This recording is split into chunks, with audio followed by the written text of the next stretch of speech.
पेशवा बाजीराव प्रथम 1720 ईस्वी में पेशवा पद पर विराजमान होने के बाद उसे अनेक चुनौतियों और कठिनाइयों का सामना करना पड़ा।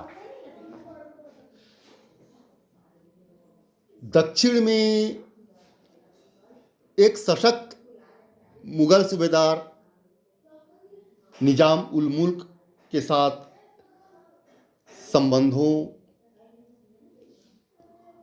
एवं मुगल मराठा समझौते की पुनर्स्थापना एवं उसे कार्यान्वित करने की चुनौतियां प्रमुख थी। इसमें 4 जनवरी 1721 को बाजीराव और मुगल पक्ष के बीच समझौते के लिए वार्ता प्रारंभ तो हुई, जिसमें निजाम ने मराठों के अधिकार को मान्यता दी, लेकिन निजाम दोहरी नीति अपना रहा था। ऊपरी तौर पर वह दोस्ती का दिखावा कर रहा था और अंदर ही अंदर कतिपय मराठा सरदारों को अपने पक्ष में लाने, उनके साथ गुप्त समझौते करने का प्रयास भी किया।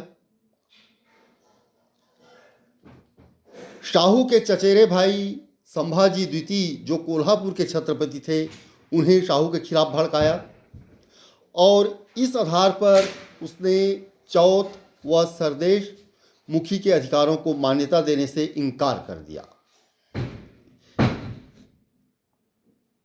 इस प्रकार जब बाजीराव ने निजाम उल मुल्क की दो तरफा नीतियों को समझ लिया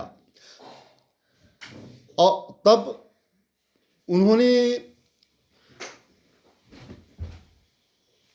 संधि वार्ता के स्थान पर शक्ति प्रयोग करना उचित समझा।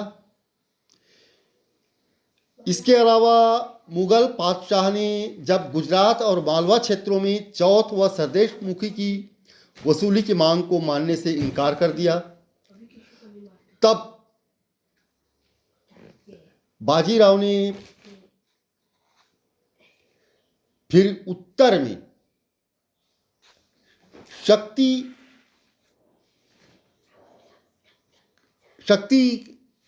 का इस्तेमाल करने की सोची और अपने कुछ सरदारों को मालवा, गुजरात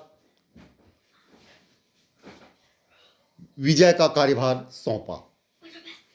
निजाम उल मुल्क मराठों की शक्ति में वृद्धि के पक्ष में नहीं था, किंतु इस समय बादशाह को अपने खिलाफ देखकर उसने मराठों के प्रति तुष्टीकरण की नीति अपनाने की सोची। वैसे भी अब वह दक्कन में अपना स्वतंत्र राज्य स्थापित करने की सोच रहा था और इस कार्य में वह मुगलों के विरुद्ध मराठों की मदद कर कम से कम तटस्थता बनाए रखना चाहता था। उधर बाजीराव भी महाराष्ट्र तथा कर्नाटक से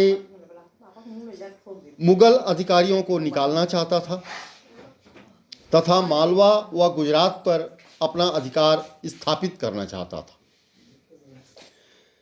निजाम के उद्देश्य व गतिविधियों से अप्रसन्न होकर बादशाह ने मुबारिज खां को दक्कन का सूबेदार बनाया और उससे निजाम की गतिविधियों को रोकने के लिए भेजा। बादशाह ने शाहू को मुबारिज खां की मदद के लिए लिखा। उधर निजाम ने मराठों से सहायता मांगी।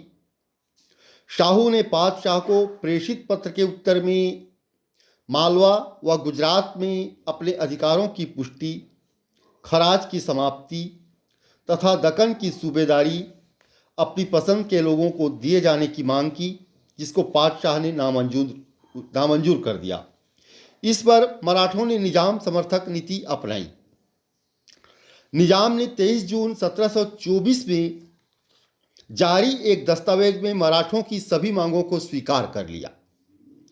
शकरखेड़ा के युद्ध में 1724 में मुबारिज खां को परास्त करके निजाम उल मुल्क ने दक्कन में अपनी स्वतंत्र रियासत कायम की तथा हैदराबाद को अपना केंद्र बनाया। किंतु निजाम उल मुल्क के साथ कोई स्थायी राजनीतिक समझौता स्थापित नहीं हो सका, क्योंकि निजाम अपने क्षेत्रों में राजस्व की वसूली के लिए मराठा सरदारों की उपस्थिति को सहन नहीं कर पा रहा था। इस प्रकार बाजीराव ने आरंभिक काल से ही कूटनीति भी अपनाई और मराठा विस्तार के लिए यथासंभव शक्ति का भी इस्तेमाल किया, बल का भी इस्तेमाल किया।